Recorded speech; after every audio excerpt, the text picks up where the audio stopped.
რა შევიძინე კანადაში ერთ-ერთ სუპერმარკეტში $156 და 50 ცენტად. ერთად ამოვალაგოთ, უმეტესად იქნება ვიგანი რაღაცები, იმიტომ რომ ეხლა არის მარხვის პერიოდი, როგორც იცით. დავიწყოთ და ერთად ნახოთ რა იქნება. პირველ პარკს ამოვალაგეთ და შემდეგ მეორეს.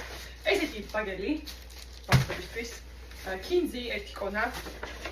ეს არის ესეთი plant-based ანუ ვიგანი cheesecake-ი, რომელსაც მე ქიშმიში, კაკაოს და რაღაცებით ვაგემრიელებ ხოლმე და საკმაოდ გემრიელია.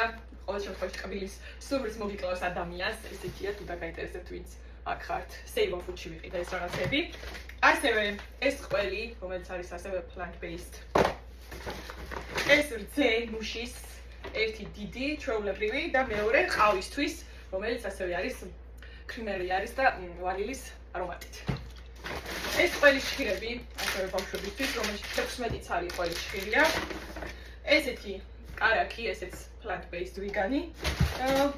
და ასევე ყველი 2 ცალი გაქეთილი, ერთი ეს არის პარმიზანის სტილის და მეორე ეს არის მიქსი არის მოკლედ ჩედარის და მოცარელას და რაღაცა. გადავიდეთ მეორე პარკზე. ესეთი ბურგერის პურები ბავშვებისთვის ამ წრეში გავუკეთებ. ფარში მაქვს და 8 ცალი არის შიგნით. ეს 2 ცალი ფინიკი დეცები, რომელიც ასევე არის ვიგანი და ერთი არის ქოქოსის ქანტელები შიგნით და მეორე არის თხილით და რაღაცებით. ეს 2 ცალი.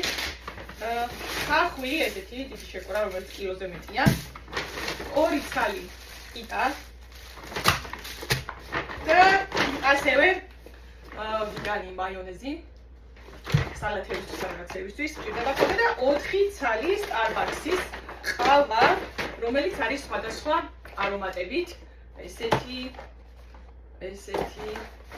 ეს და ესეც. მოკლედ სულ ეს იყო, მგონია რომ ფერიერი ნავაჭრია, თუმცა აქაც შედარებით რაც იყო, შაშან ფასები არის მომატებული, მაგრამ საქართველოს შეშედარებით ისევ ვერ გამოვედი იმ შოკიდან და ვიცი რომ ეხლა კიდევ უფრო მომატებულია სამწუხაროდ, რაც მე აქ ვარ აგვისტოდან და ძალიან ცუდია. ყველას ბედნიერს წარმატებულ კვირას გისურვებთ და აბა დროებით.